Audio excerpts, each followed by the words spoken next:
to come up and join me here. We're going to have a real deep conversation, I hope, around how sort of AI machine learning can be sort of really practically applied.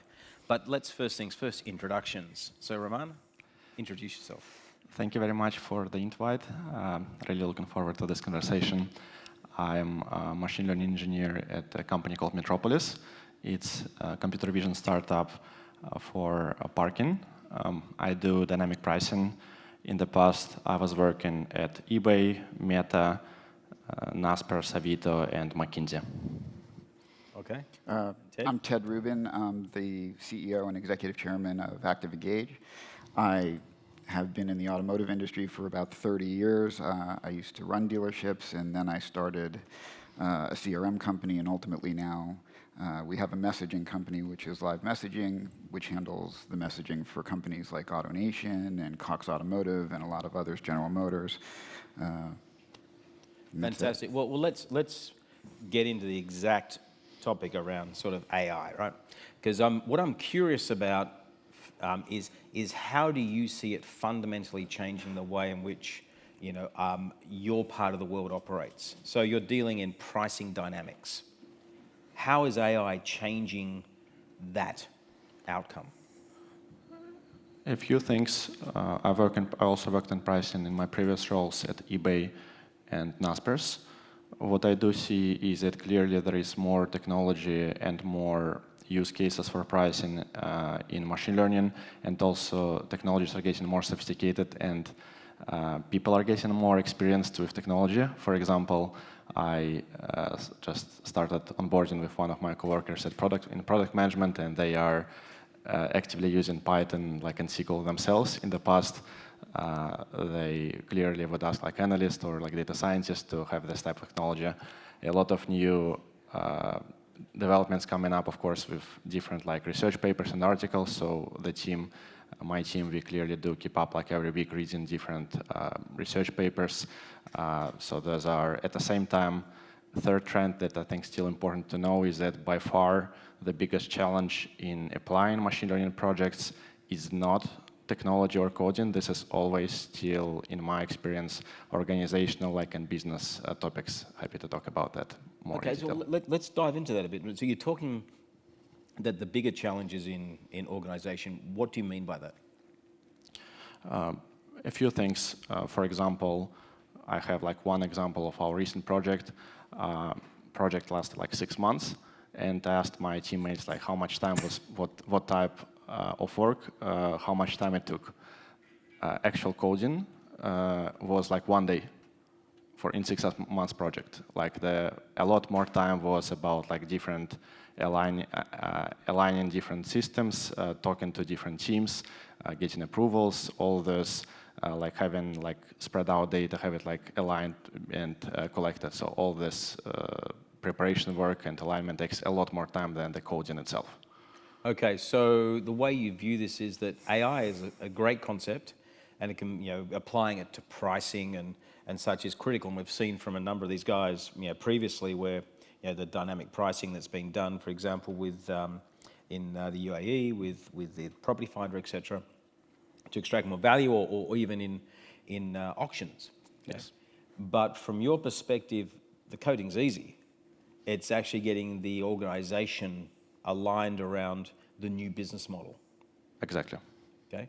And how did you approach that problem? How did you start to get everyone aligned around, we're going to change the way in which we do pricing, we've got to communicating it to our customer base. What were some of the mechanisms used to get alignment and thus get a good outcome? For me personally, this is relatively easy because I come myself from business background, from like management consulting at McKinsey, where you need to be very proactive and learn very quickly and learn with different stakeholders and types of stakeholders, both like technical, non-technical, from IC all the level up to like board of directors. At the same, so I ensure that I build relationships and trust with stakeholders. I get up to speed and know what is their top of mind, and build those like productive relationships and bring value.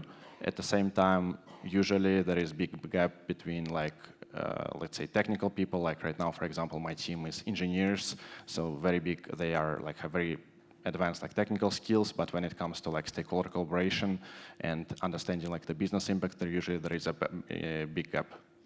Okay, I can understand. I can understand that challenge, having both worked in management consulting at McKinsey and have also been in technology myself and seen that gap and bridging that gap in a way that leads to a positive outcome is always very, very challenging. Ted, let's talk about Active Engage and what you guys are doing there. How do you, well, first of all, and we had a bit of a chat last night, how do you see AI changing what you guys do?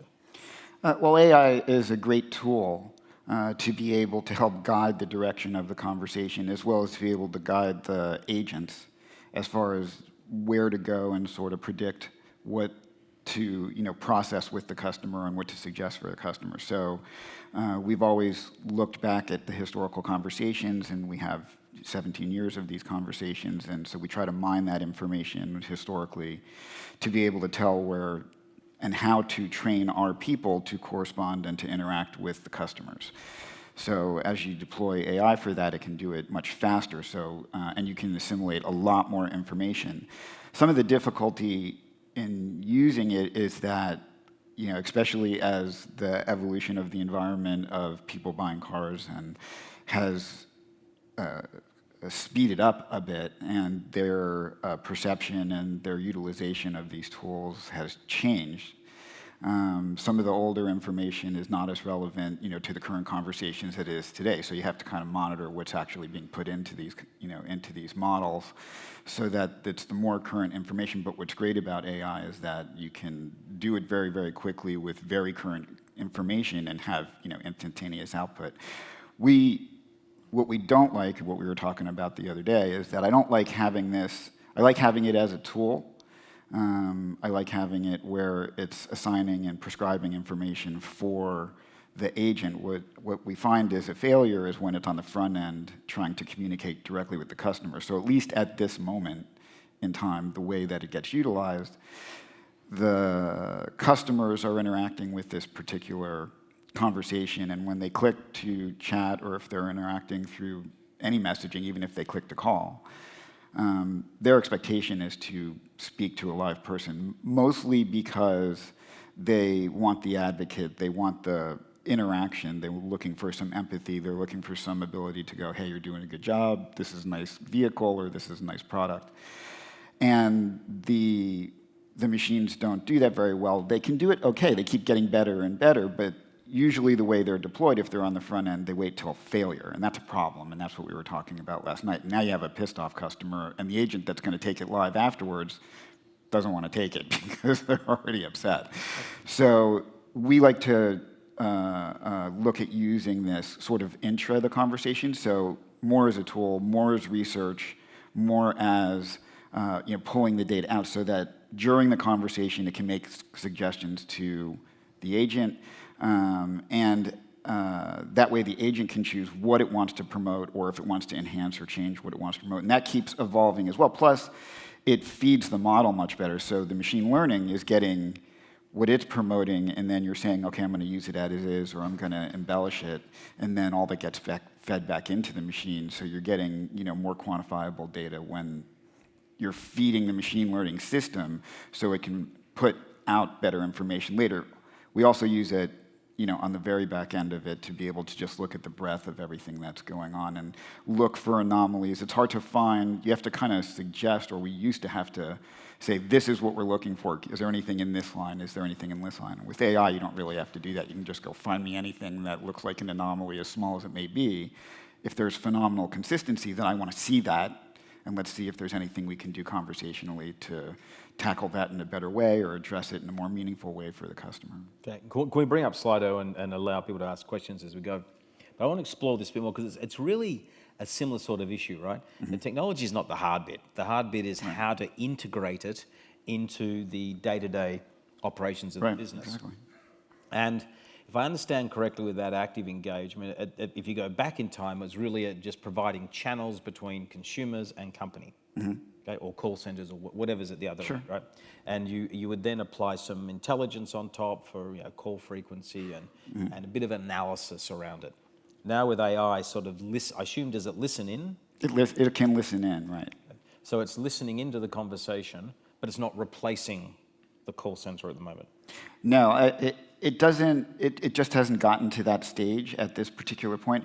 And I think also one of the innate problems to it, as we mentioned it last night, which is the volume of data. Even though we're essentially the largest provider of this service specifically for this industry, there still isn't enough data. You need really large quantities of data to really kind of extract really significant pieces. So what we don't want is for it to fail at any point.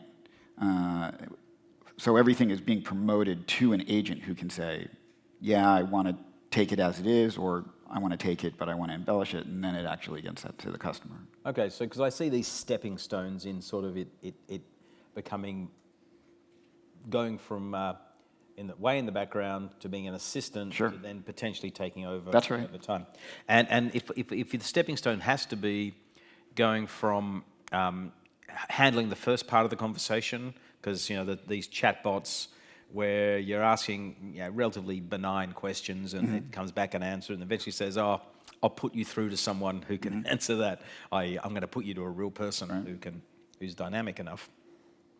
To if it's now listening in the conversation, are you using then AI to prompt the call center person or whoever's on the other end on what to do next? Yeah, that's the way we'll use it exactly. We don't want it on the front end, initially facing the customer, because that's a relationship issue.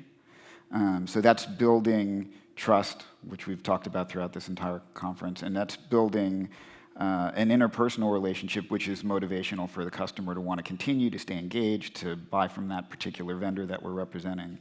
So that needs to be built with people at the moment. These machines just aren't that great at it. They're phenomenal at regurgitating data, giving you definitions, identifying things really quickly. Customers ask detailed questions.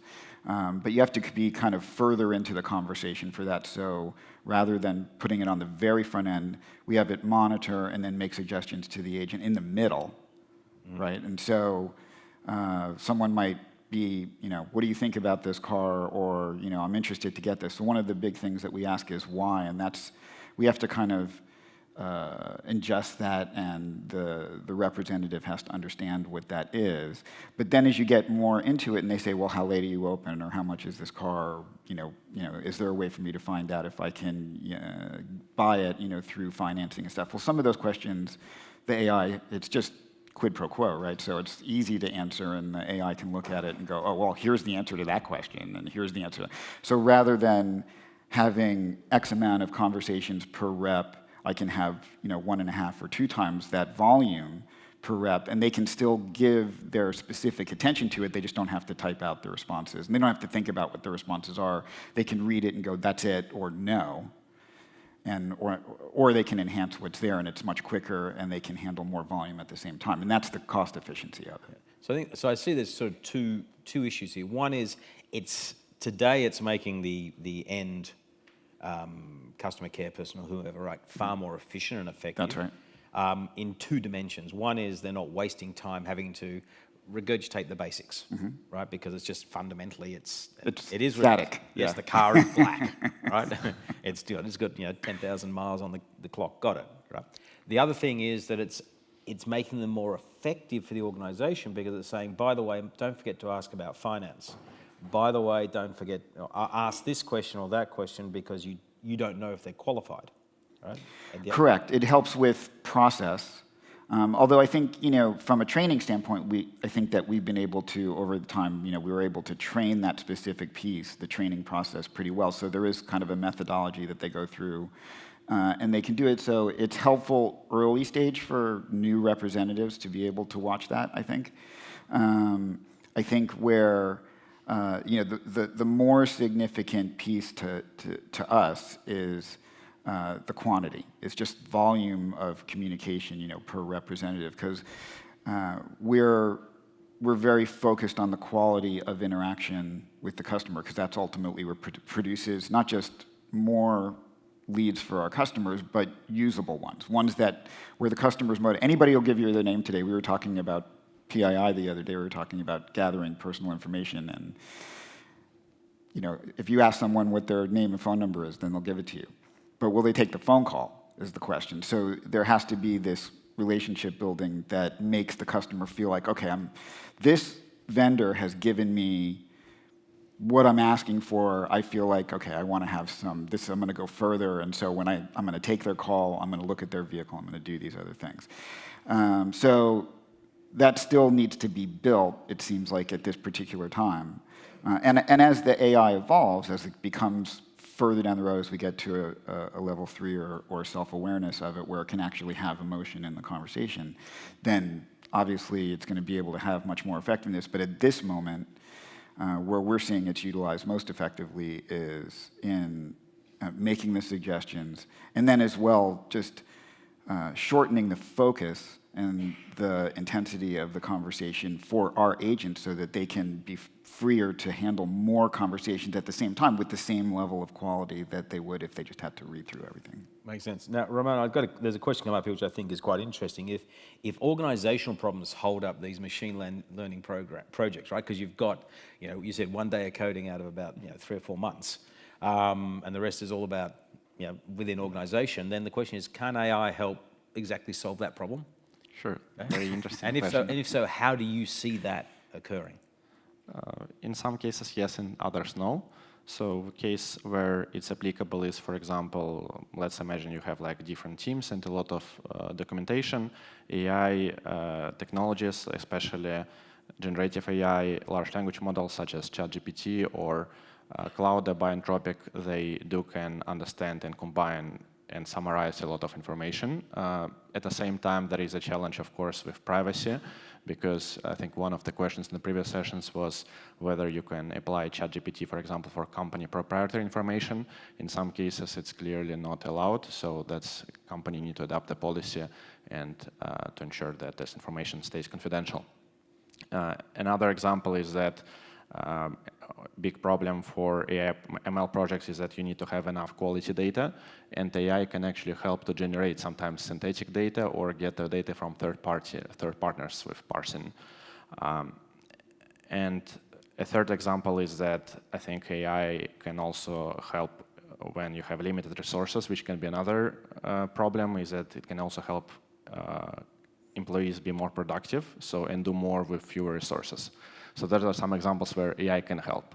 At the same time, there are, I think, more fundamental organizational problems where AI cannot help. One example is that you can, back from my even old days in management consulting or investment banking, you clearly can have situations where you just can have teams with competing priorities, and it's a people problem, it's not AI problem, right? So if you have like one department wants one thing, another one wants another thing. Or if you have a problem where, I think it was also, the previous speaker also mentioned on the dynamic pricing in classifieds, but it's also applicable for even our business, is that you might have different optimization goals. So for example, in one case, you might want, executives and investors might want to get, let's say, more impact in terms of dollar revenue amount. At the same time, this might not always be sometimes conflicting with the goal of getting like more transactions or making customers happy. And another example can be also flow information between the companies. So there might be like one on executive level, there could be like one example and one goals. At the same time, on like on the team level, especially for technical teams, it can be very different. So those cases, I think it's more about the culture, organizational culture, and information flow rather than technology. What's interesting is that if you think about how organizations are structured and how, like OKRs, et cetera, are pushed down through organizations, I would have thought that's a pretty good application of AI, right? Where you feed in, here are our organization goals. We need to grow revenue by 30%. We need to, whatever, right? And out of that, you can pretty much generate, because if you think about it, and from your consulting days, you'd probably remember this sort of stuff. Everything's sort of procedurally pushed out. That's a way in which I think the leadership team within businesses can start to use AI internally to start to get consistency, and then of course the AI can sit there and monitor the performance and report back seamlessly without having to have human necessary interaction around that. So then we have to have the machine setting the goals and managing us, which is a scary thought, right? But it's a practical thought, though. I mean, it's practical relative to it. You're almost describing some of the things that we look at it for the same thing, because it is this oversight piece. We've historically had team leaders who will watch multiple conversations at the time and interject if they feel like there's something that's necessary, and help manage the people who are actually directly communicating. And using the AI, you can have that do that for all of the conversations. I don't need 6 or 7 or 1 per 8 people or whatever it is. I just have one AI piece that can do it for the entire company and watch all the conversations, and then continually use that information to determine intention for the customers over a longer period of time. I don't think we're quite there yet, but as we can get to that, then it'll start to kind of assess, where do we think these customers are going. Some of the last speakers were talking about that, and if I think they're going in this direction, then we want to promote these responses. So I think that exactly to the point that you guys are making right now, that it's being used that way. Yes, and eventually we will work for the machine. So we've got to get used to it at some point. Is it more effective to fully replace the call center operator with AI if the communication between the buyer and the call center is conducted through WhatsApp? There's still, I don't think so, not at this time. I mean, it's the same issue of intention from the customer. Like, what are they trying to accomplish? So, 81% of the customers that click to engage for any purpose, if they're initiating the conversation, then they want to talk to a person. That's the answer that they'll give. They want to talk to a person. It's not they're trying to find research, or they couldn't find what they wanted on the site, or they have a question that specifically needs to be answered. That's not the answer they'll give you when they asked, why did you click on messaging? It's they want to talk to somebody. So you have to give them what they're actually asking for. So I don't think the medium matters. I don't even think that, if you call in, then I don't think it matters. They don't want to talk to a computer right away. That doesn't mean that that can't be interjected at some point. And I think that it's going to continue to evolve as the AI gets better and it gets more fluid and it has more to draw on, so that there's not the mistakes that it does make, even if it's only making 20% of the mistakes 20% of the time. That's a phenomenal amount, and that's about where it is. And it doesn't, what we've seen, at least conversationally, it doesn't just fail, it fails catastrophically. It's, is the color, what color is the car? And it says a building, or something significantly wrong. And but that's just a function of time, right? It's just a function of time. Oh, yeah, absolutely. And becoming more. There's no question that, the AI is going to be able to handle the vast majority of it. It's my personal opinion that there's always going to be some requirement for human interaction. People want to touch stuff and they want to feel like they're connected to some type of humanity. I don't know that that's going to be, I think it's going to be pervasive but limited in quantity massively as the systems get much and much smarter and much more capable of handling it, and handling it more quickly. I think as we get more personalized and the computers can narrow the scope and the time that you have to be involved down so significantly, then it's going to be an appeal, actually, to the general consumer. They also have to get acclimated to it. We got acclimated to Google, and now anything that takes longer than 2 seconds seems like it's taken forever, as a search. So I think that you're not going to have to wait for them to be perfect. You're going to have to wait for them to get better, and you have to wait for consumers to go, yeah, I'm okay with, this correspondence. And when those two things meet, then the AI will take over much more massively in the conversation. It'll be 90%, 95%, maybe 99%. But hopefully there'll always be some limited use for people. They're probably to collect the dividends. That's right. Okay. I have to. A question on the engineering side. This is sort of one that I'm fascinated by. Right? Is how redundant will engineers become with AI? Because AI can start generating code. It works 24/7. Doesn't need to be fed pizza and doesn't have attitude. So how, or maybe it does, we're not sure yet. How do you see the role of AI in the engineering side of a business? AI clearly is helping engineers to be a lot more productive. So I would say clearly you can have one person do substantially more work, and that's happening already. And in the future, of course, it's going to be more and more of that. I don't think when it comes to production level code and especially actual implementation and deployment of the systems, not going to be short-term replacement. What about medium term? Possible. Long term? Definitely. But I also have one. So my son shouldn't study coding. But I have one interesting example from the previous question, from two little histories. One for call center. Let's say you are a classified website, and then you have biggest let's say customers, automotive dealers, for example. In this case, probably you don't want to have AI system. You clearly need to have personalized human touch and a person who can reply quickly, because this is very different case compared to, let's say, when I was working at Meta. One of things I repeatedly got complaints from my friends who got their Instagram accounts blocked for various reasons, and they didn't have account support before they launched Meta Verified. So for billions of customers, right, they cannot have human call center because it would be uneconomical. So that's why having automated AI service, even to some extent, would be for sure beneficial. I agree, having had my account blocked on Facebook for ads. No idea why. They haven't told me yet. They just block it and they say it's blocked. So how is AI going to change data science and analytics within organizations? So Roman, how do you think that will change? A few things. First is that clearly got more technical.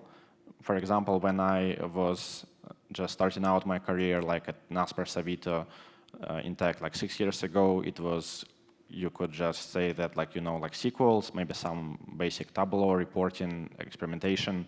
Nowadays, at least in the US, for senior roles, there was, you clearly, data scientist is the one, expectation is the one who know system design, who know how to code, who know how to deploy systems end to end. So it's more closer to machine learning. So I would say this is the biggest trend that is getting a lot more competitive and a lot more technical. Okay, excellent. We're going to finish there. So thank you very much, Ted, Roman, for sharing your thoughts around this. It's sort of refreshing to feel that, well, it's here. AI is here to assist us in the short term, okay? Help the coders, generate more code, be more efficient, more effective, do as we talked yesterday, do about the quality control and so on, etc. It's good to see that it's being applied in your business around assisting to get better outcomes, assisting people handling at the other end of that chat. But it does raise the question what the future does look like. Right? And it does raise the question of what does the organization of the future look like? Not just the marketplace, but any organization of the future look like if code is being generated by AI, call centers are being handled by AI, the finance team will probably be AI-driven, right? What's the role of people going to be in this? Not to be answered right now, because luckily I'm old enough not to have to worry about it. But if the kids growing up nowadays, you're going to have to really start to scratch your head about what's the role that you want to have in this outcome. It's inevitable. There is a degree of inevitability of some of this occurring. We just don't know if it's going to be a massively cooperative society or it's going to be something like out of,